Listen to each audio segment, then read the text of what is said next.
We're going to start in the 5th chapter. Is that right? That's to the best of my recollection. I recollect that. Okay. All right, Proverbs chapter 5.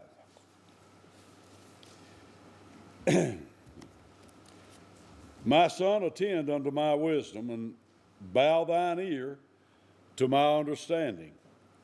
Again, it may seem boring, but this is where we live. And if you follow this, you'll have a completely different life than if you don't. That thou mayest regard discretion, and that thy lips may keep knowledge. Well, wisdom, knowledge, understanding, discretion,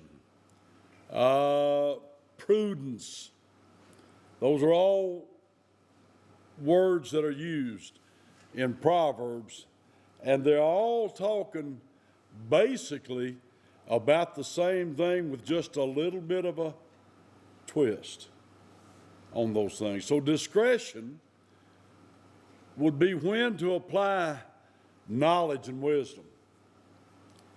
So, and that thy lips may keep knowledge. Now, for the lips of a strange woman, Solomon's heart was turned by strange women. I think I said it last week. I said that doesn't mean she's got one ear here and one ear down here.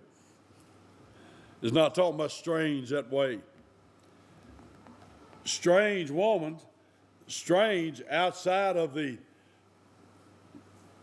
will of God. She may be a pagan, but it's outside the will of God. So the lips of a strange woman drop as a honeycomb. We don't think much about honeycombs now, but it used to be that was your standard of sweetness. If you had a beehive, or if you had somebody that could bring you a big jar of honeycomb and honey, you was in good shape. And her mouth is smoother than oil. Well, that's not talking about motor oil. Nothing wrong with motor oil, you got to have it. But olive oil, kind of oils that are smooth and healthful and beneficial. And so she appears, man, honeycomb, oil, got everything a man needs. But her end, that means where she's headed for, is bitter as wormwood. That's poison. Sharp as a two-edged sword.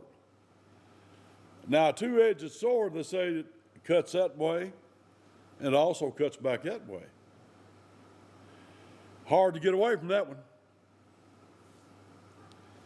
Her feet go down to death, and her steps take hold on hell.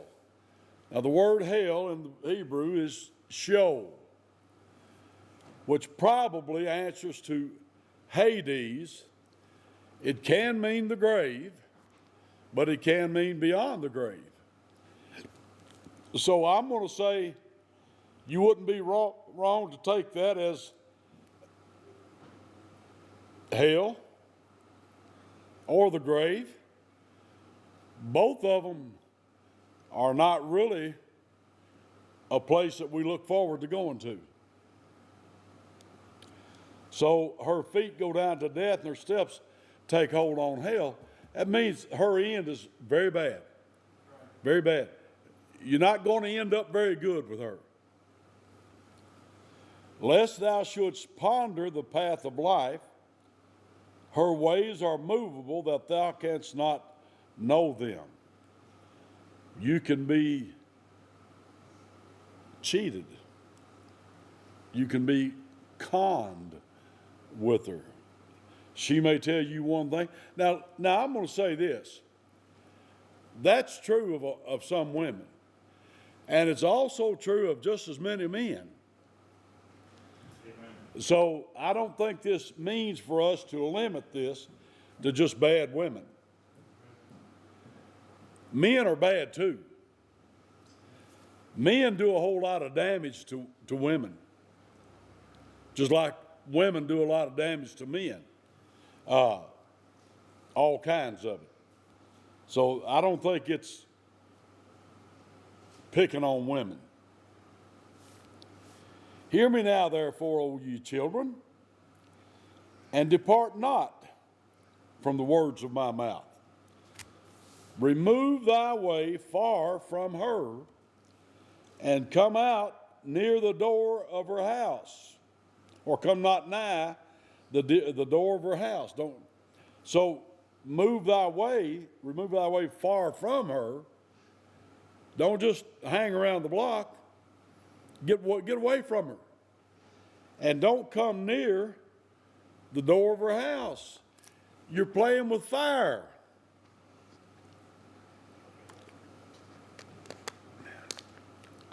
A lot of folks don't understand that. And say, well, I can handle it. Famous last words. Lest thou give thine honor unto others in thy years unto the cruel. What can happen with this? Well, I don't know how it is now. I think it's probably worse than it used to be.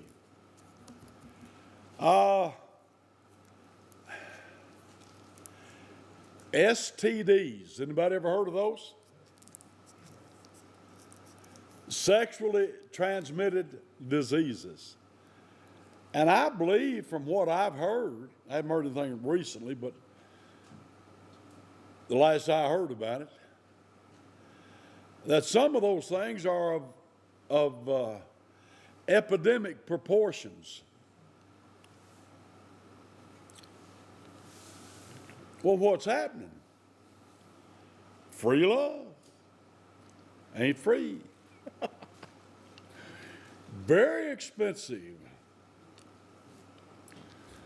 Well, dirty women, no, dirty men. Both of them. I mean, stuff spreads. And he's going to get into that in just a second here. Lest strangers be filled with thy wealth, and thy labors be in the house of a stranger. You mean you can destroy your whole life like this? All of your honor, all of your work, all of your money, all of your health?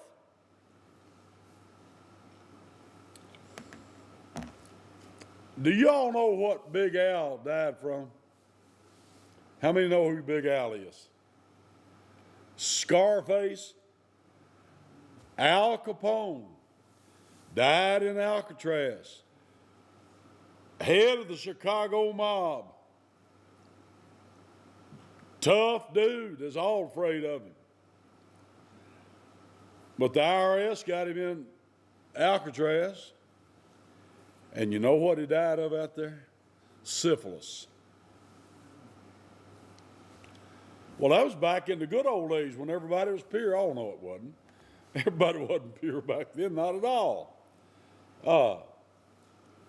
This is 3,000 years ago in Proverbs. Solomon, that's about 3,000. Big Al, Scarface, was in the 30s, wasn't he? Yeah, he was in the 30s. And he died from syphilis. I think that syphilis eats your brain out. I remember when I went in the Navy, they showed us, did y'all see films on that? On all that? Y'all remember that? Yeah. I don't know whether they allow them to do that today or not. It might offend somebody. Anyway, yeah, those things are out there. And you can't look at somebody and tell that they've got it. Unless it's far advanced, then you can see something. Well, that's what he's talking about. Destroy your life, everything you've got. And look at this, and thou mourn at the last, when thy flesh and thy body are consumed. And I believe he's talking about being eat up with STDs. And there's all kinds of them out there now I never heard of.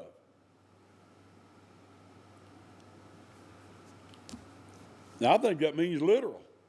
Thy flesh and thy body are consumed. And then you have to say, oh, how have I hated instruction, and my heart despised reproof. I hated, people told me what to do and what not to do. I hated it. I said, this is my life. I'm going to do what I want to do with it. You might for a while. But when he gets in this shape, his flesh and his body is being consumed away. He ain't doing nothing he wants to do. And then when it's all over, when you're cast into the lake of fire,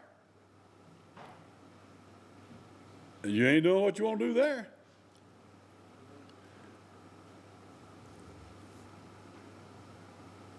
My heart despised reproof, and I have not obeyed the voice of my teachers, nor inclined mine ear to them that instructed me. Be wise to incline your ear. Put it in right there. Tell me. I was almost in all evil in the midst of the congregation and assembly. And everybody saw my shame. I thought I could do something at night and get away with it. But it all came out right, and they all saw it. Now here's some good advice. Drink waters out of thine own cistern, and running waters out of thine own well. Now, you know what a cistern is. You know the condemnation of Israel. They committed two evils, what Jeremiah said. They have rejected me, God, the fountain of living waters, and hewn them out cisterns that can hold no water. Two evils. The first evil was rejecting the Lord. But then as they rejected the Lord, they hewed them out cisterns, but they don't hold water. Now what are you going to do? Well, so a cistern is a reservoir, a tank that you store water in. Well, but he's using this as a simile. That would be your own wife, your own husband. Let thy fountains be dispersed abroad, and rivers of waters in the streets, and let them be only thine own, and not strangers with thee. This is talking about being faithful in your marriage.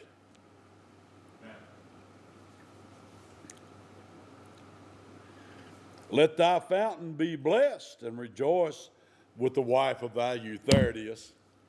That's what he's been talking about. How good that is. Thy fountain be blessed, and rejoice with the wife of thy youth. Well, I'm 90 years old now. Still got her. Praise the Lord. She's a wife of my youth, and I'm still blessed with her.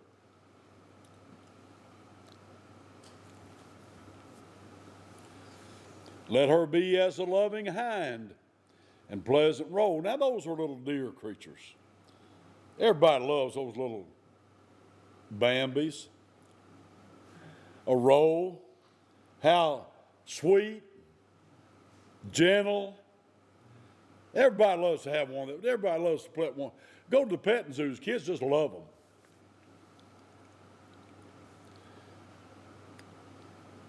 And this is just simply a normal marital relationship. Let her breast satisfy thee at all times. Means what it says. And be thou ravished always with her love. The Bible says that marriage is honorable in all, and the bed undefiled.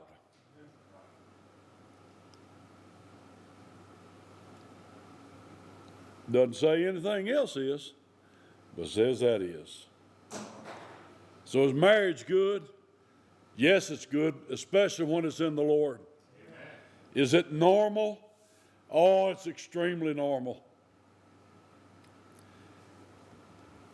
And when one man and one woman are committed to each other in the fear of God,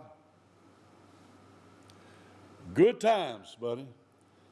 Good times, good life. That'll keep you always. The Lord knew exactly what Adam needed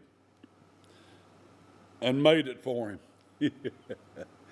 He knew exactly what Eve needed. He already had it made for her. He joined them together and said, this is very good. And Adam knew his wife Eve. That means more than just, hi, my name's Adam. Mean way beyond that. And he says, why wilt thou, my son, be ravished with a strange woman? No, that's what your wife is for.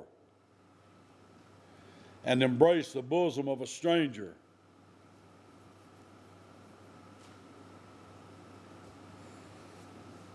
That's what marriage is for.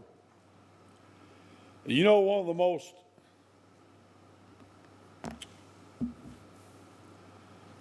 horrible things that's been in existence back about the 11th century AD, the year 1058.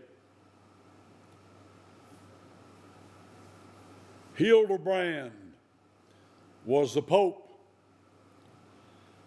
and he declared that priests and nuns must remain celibate, could not marry. It was against the church to marry. And then they began teaching that the nuns were really married to Jesus. And then along came the celibate priest, and they said, well, we represent Jesus. And that's when they dug the lime pits in the nunneries to throw the babies born out of wedlock to the nuns. Read Chiniquy's 50 Years in the Church at Rome. And that's an old book. That's not a modern tell-all thing. And then, in our day, we've been deluged with priests, pedophile priests, after young boys. Didn't hear much about the girls, but you hear about the little altar boys. And then of course they're homosexual priests. They go after little boys, don't they? Pedophiles. Well, you can't tell another human being that they can't get married. And I've heard lots of independent Baptist preachers do that to people. I believe they'll give account to God for it myself. Marriage is honorable in all, and the bed undefiled, but whoremongers and adulterers God will judge. Verse 21. For the ways of man are before the eyes of the Lord, and he pondereth all his goings. Remember all of this. See, when they start committing adultery, stepping out, him or her, they like to do it at night, sneak around, think they're hiding it. But if you're hiding it from anybody, you're certainly not hiding it from God. So, his own iniquity shall take the wicked himself.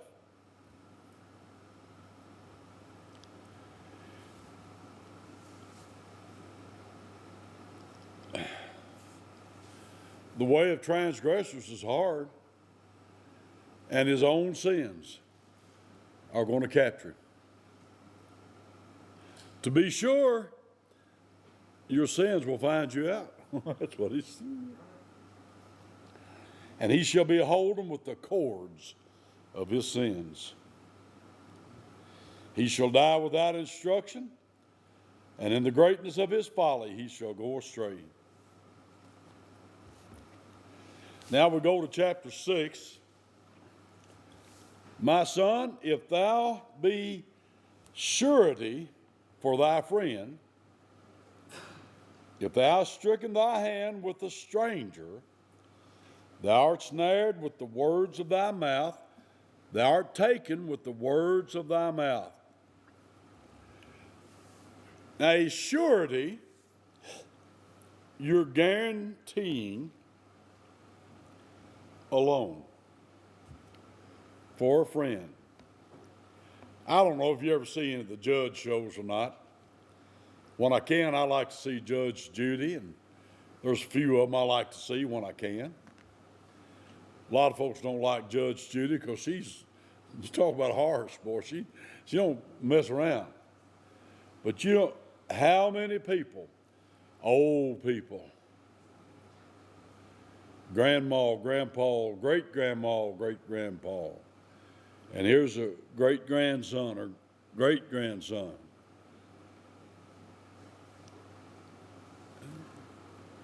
I need a car, and I can't get the loan financed. Dear sweet grandma, I need you to sign for me to get a car. And she does. And he makes the first 2 payments on it. And then he lost his job. So they come to grandma. They don't go to him for that 3rd payment. It's not his loan. So, well, his name's on her. Yeah, but she's the surety. She's a guarantor. And that's who they go after. Is it, what is it going to mess his credit up? No, he hadn't got any to mess up. She does. It's going to mess her credit up. And so it goes on and goes on. And she finally, out of desperation, sues her grandson or great-grandson, whoever it was. And there they are in court. She's got all of her paperwork here, and her credit's already about destroyed. To repossess the car. She's in trouble over that car. And all she had was her Social Security check and what little bit the grandpa left her. That's all she had, and got no way of making nothing else. Of course, this dude, he's in his early 20s, he's got a whole life, but there he is destroying her. Then it comes to, what do you got to say for yourself? Well, I thought that meant you was going to pay for it. No. Then he gets mad at her for suing him. Well, I love to see the judge say, it's all for her. We make the deal. And lots of times she can't do it for enough money to pay it back.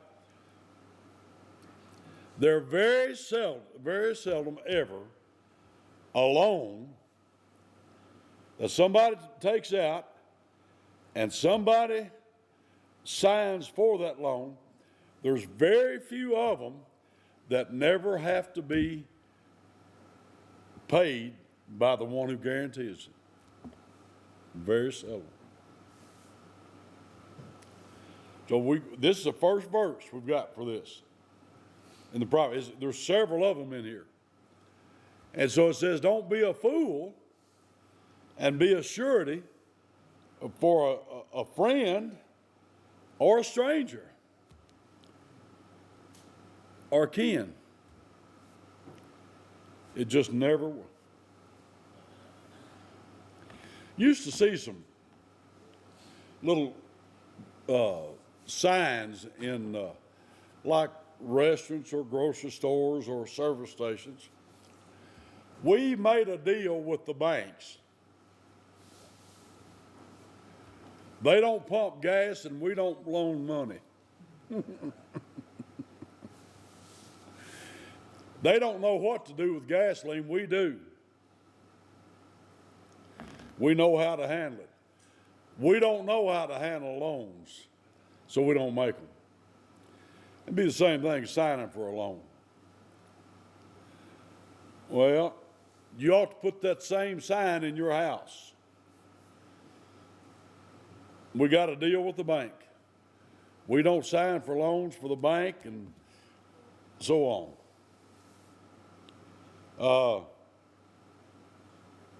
So, well, how am I going to get this? Build you up some credit. Go buy you a bicycle and ride that bicycle to work until you can save up enough money to buy you a car. I'm serious. Get you 2 jobs. A 40-hour-a-week job is not much, folks. Anybody working 40 hours a week got a whole lot of time. So a 40-hour-a-week job, even if it wasn't but $7, $8, $9 an hour, get you another one in the evenings and save all that money. So, well, I won't have time to watch television. Then you watch television and not have a car. But you want to put somebody else at jeopardy in order for you to watch television. Nah. And say, well, people won't love you. If I've got to sign a note for you to love me, I can't afford your love. So I'll have to live without it. And I can do that. So he says, now, if you've done this, sign for a note or stricken your hand, be the same thing, shake a hand. We're making this deal to do this. You've been trapped with the words of your mouth. The words of your mouth trapped you. You ever watch these Alaskans up there and trapping? And poor little old martins, they go in there, they're gone. Beaver goes in it and gone. I'm glad they die quickly, but you know. Thou art taken with the words of thy mouth. Old Granny, the judge says, don't ever do this again. Oh, I know, I've learned my lesson now. Learn your lesson before you have to do it that way. Do this now, my son, and deliver thyself when thou art come into the hand of thy friends. Go humble thyself and make sure thy friend.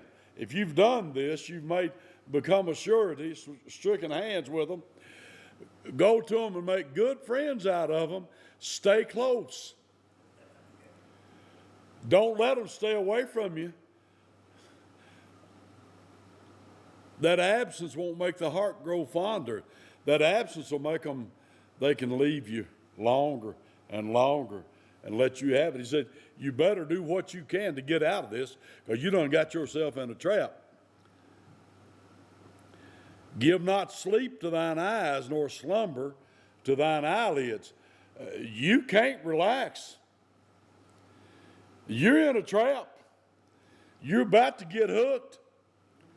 Don't sleep. Try to figure out how you can get out of this. Deliver thyself as a roe from the hand of the hunter, and as a bird from the hand of the fowler. You're about to get trapped good. So don't pick a fight with them right now. You go make friends with them and encourage them to make those payments and get you out of this trap. Now he says another practical point here. You might call these creature teachers. I like the creature teachers. Go to the ant, thou sluggard. Consider her ways and be wise. Well, now, what about that her? I don't think that's accidental. If I understand correctly, the female ants are the ones that do the work. You can check me out on that, but I believe that's the way it is. The female ants, they're the ones that do the work. Consider her ways and be wise. Now, we don't like ants. What is it we put out for cockroaches and ants and all of that? What's that powder?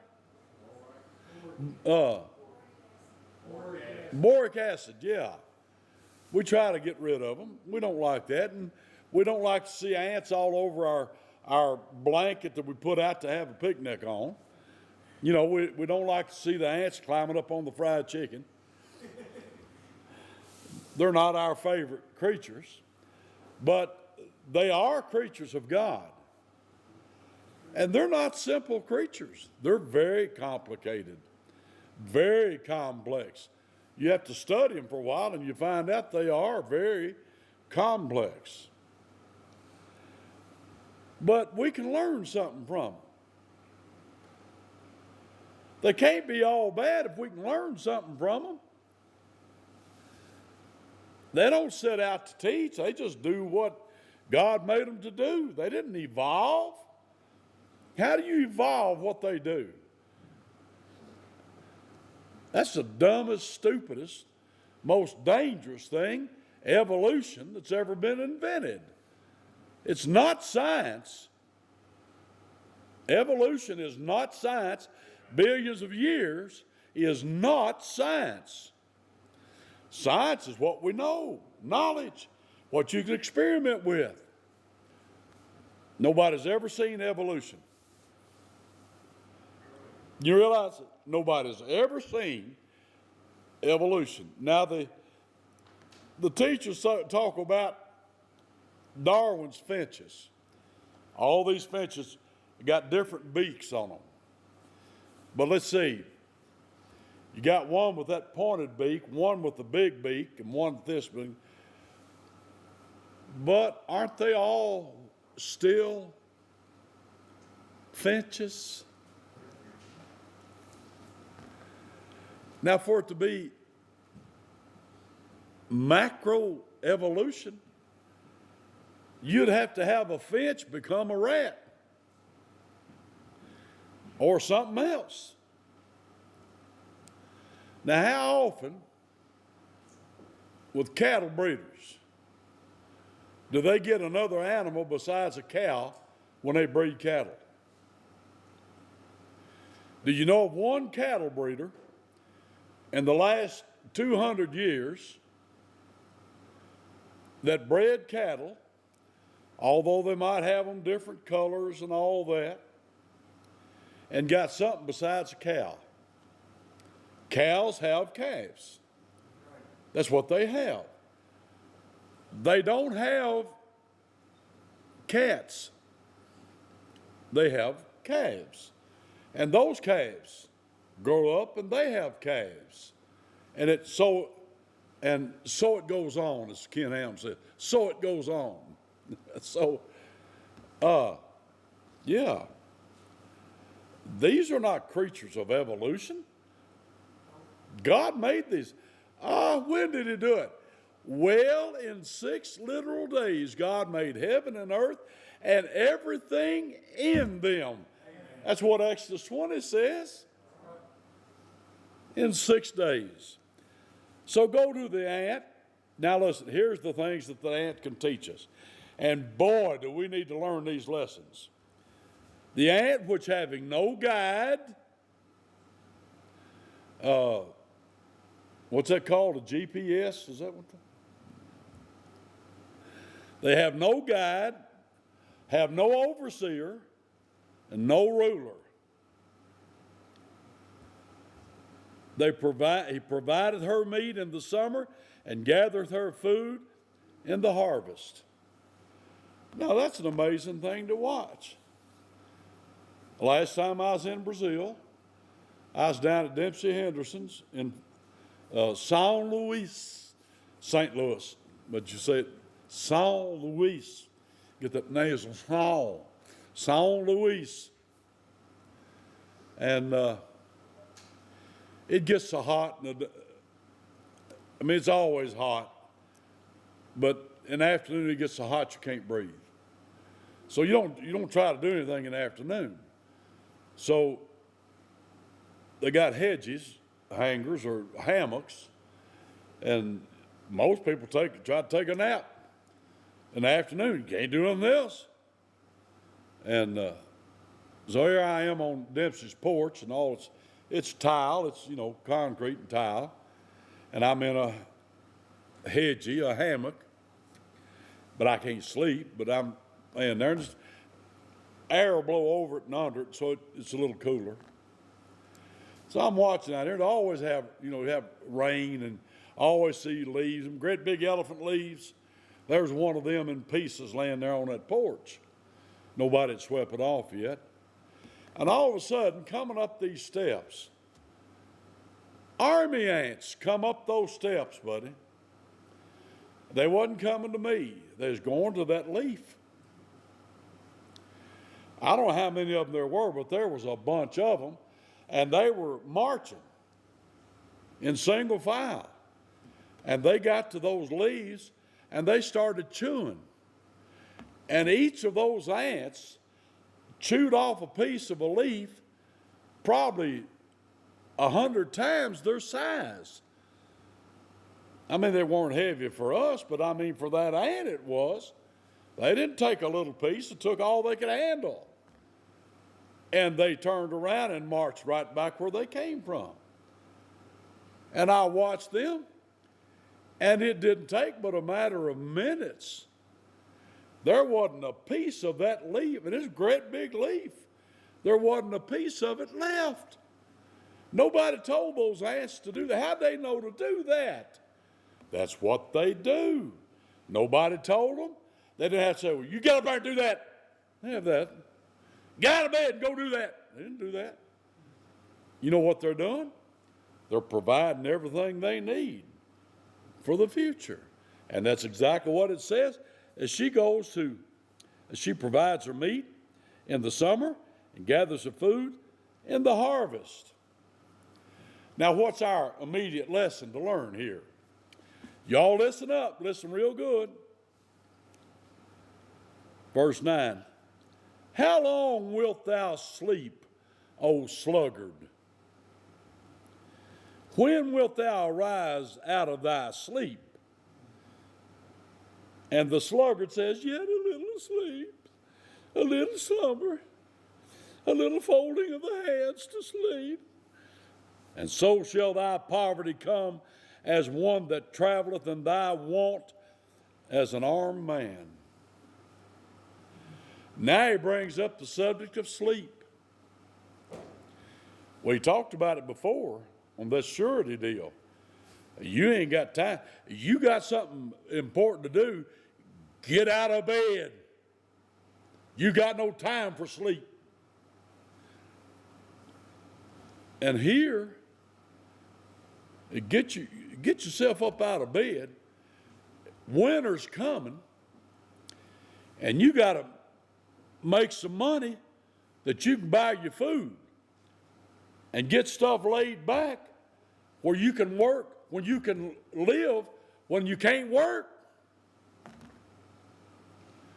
I used to tell guys to paint it for me. I don't remember if Dave remembers it or not. But I said, boys, winter's coming. I don't know whether we'll have work or not. I try to keep it. But we may not have any work. What are you going to do? You better have something laid back that you can live off of. A lot of people don't understand that. Oh, I have to spend it when I get it. No, you don't. You just think you do. If you're wise, you'll hold something back. What's Dave Ramsey say? You better have something for an emergency. A rainy day fund. You better have it, because you know what? There will be rainy days and there will be emergencies. That refrigerator going to go out? That washer? That stove? He says, now, how long will you sleep, old sluggard? Exactly how much sleep do you require? I understand young kids, they require sleep. And it's all right. They get 10 hours or so. That's all right. I don't know what they need, but they need plenty of sleep to grow. They say adults need 8 hours. I don't think all adults need 8 hours. The older you get, I think you need less. But if you go to bed at 10 o'clock and get up at 6 in the morning, you've had plenty of sleep. You heard about that comedian? He said, well, I've had a lot of problem with my insomnia of late. Said, I do all right late at night and early in the morning, but afternoons I just lay there and toss and turn. And there are a lot of people like that, brother. A lot of people like that. They sleep their lives away. I tell you, I'm planning on getting a lot of sleep when they shovel dirt in my face. We don't have that much time to do stuff. And he says, here's that sluggard. You know the sluggard. Squish them between your toes. Early in the morning, you walk out barefooted to get the paper, and you squish them slugs between your toes. And you see how slow they move. And it'll leave a trail that they go. Because a human being, a sluggard. He didn't tell us to go to the sluggard. He tells us to go to the ant. But here's what the sluggard says. Yet a little sleep. I need more sleep. A little slumber, a little folding of the hands to sleep. I just need some more sleep. And I love to see it in boot camp. I didn't get much sleep last night. Oh, you ain't going to get none tonight. I tell you, you ain't going to get none today. You ain't going to get none tonight. Anyway, what happens with people that sleep all the time? Look at verse 11. Everybody look at that. You get poor. It comes real quick, too. Doesn't take long. And thy want, that means you want stuff. It's like somebody done took it all away from you. No, you slept it all away. That's where it is. You still want, but you can't get your butt out of bed and go do anything. The Bible does not speak favorably of people that sleep all the time. And you know what? Drugs is bad. Alcohol is bad. Gambling's bad. But I'll tell you that laziness is as bad as all of them. Drugs will put you in poverty. Alcohol will put you in poverty. Gambling will put you in poverty. And laziness and sleeping all the time will put you in poverty. We need to have those practical lessons, don't we? God help us to remember all this stuff. Let's stand.